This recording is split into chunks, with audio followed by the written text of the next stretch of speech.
Welcome. Thanks for joining us. Joining us here at crackopenthebook.com. You see the email address there on your screens. And through the course of our studies, feel free to write, drop me a note, ask a question, and we'll see if we can't come together and understand more about the Word of God. Or if you just want to say hello. Today we begin our introductory series into the Word of God. Crack the book means to study or to start studying, and that's exactly what we are planning to do. But before we begin, I'd like to ask you a question. Why are you here? I mean, respectfully, why are you here? Is it because of accident that you surfed the web and bumped into this? Maybe a friend recommended it to you. Or maybe you are diligently pursuing an understanding of the Bible and wanted to participate, because that's what we're doing here, is talking about the Bible. So I hope that you will put your mind to it and investigate all things clearly. The starting point is the park bench, a place where men, women, sit and ponder sometimes the deeper questions of life, like, where did I come from?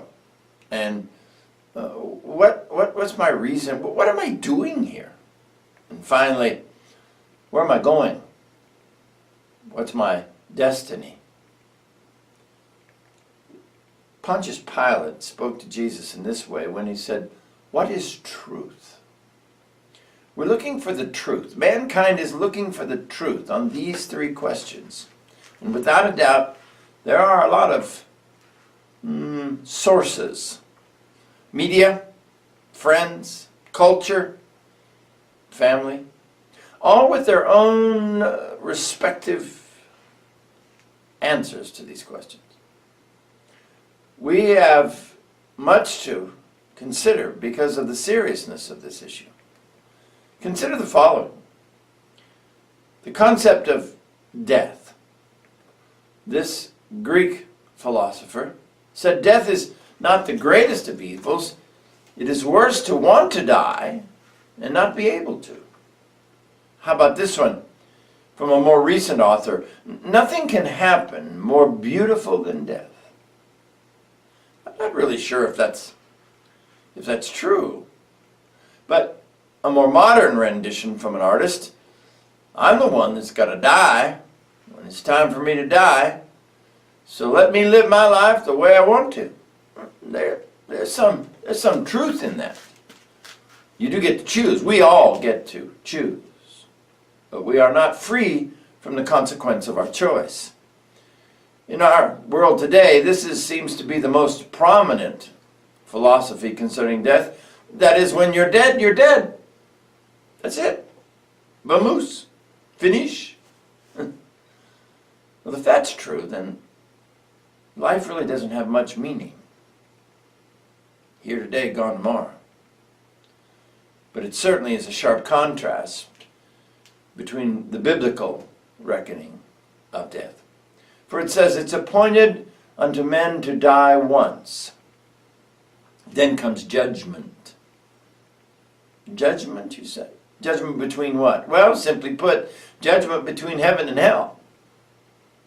And the function of the Bible seems to be to grant us the instructions in order that we might make the choice between the two.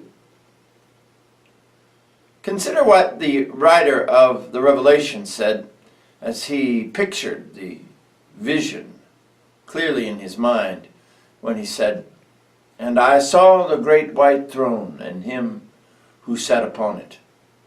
And I saw the dead, both great and small, standing before the throne, and the books were opened. And the dead were judged according to the things which were written in the books, according to their deeds.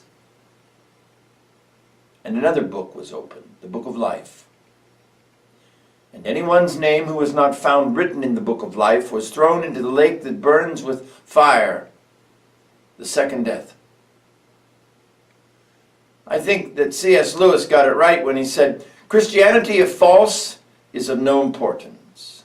And if it is true, it is of infinite importance. The only thing that it cannot be is moderately important.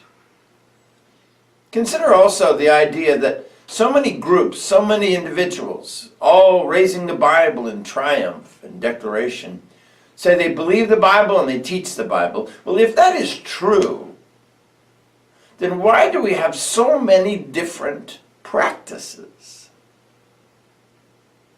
The Apostle Paul suggests one reason.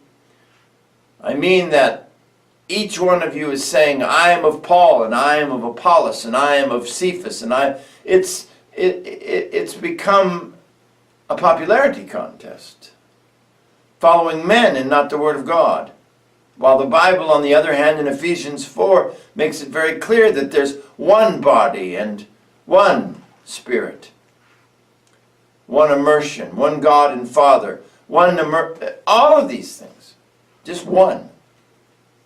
But yet it seems in the world today that many are touting difference, as if to say 2 or 3 or 4 will work. Why is that? Well, it's very similar to the situation that we find with evolution and creation. We're all looking at the same facts. We're looking at the same bone, if you will. It's the interpretation of that fact that we seem to differ on. And it comes from what pair of, if you'll allow me, eyeglasses we use. What are we using to filter the information through?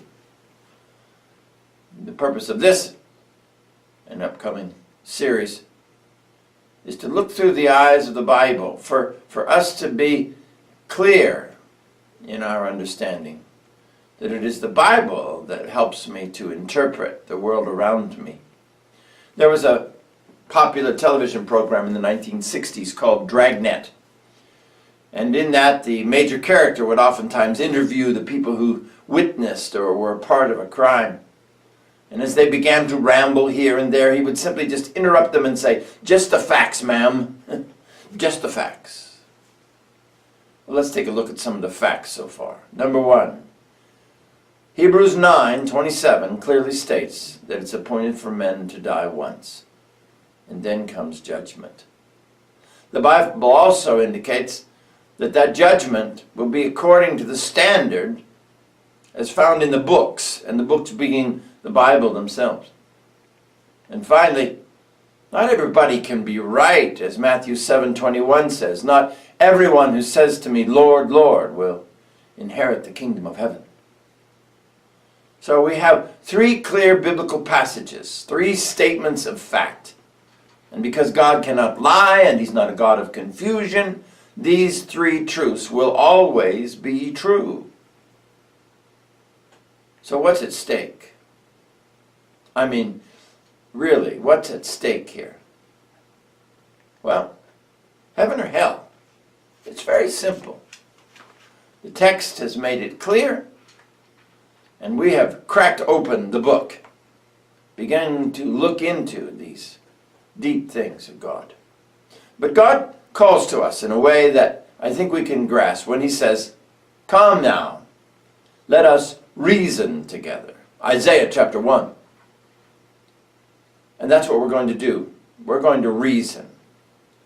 I'm going to give you the opportunity to look at the Scriptures, ask questions, and together we will achieve the task of understanding what God has in store for us. Until next time, God bless you. See you soon.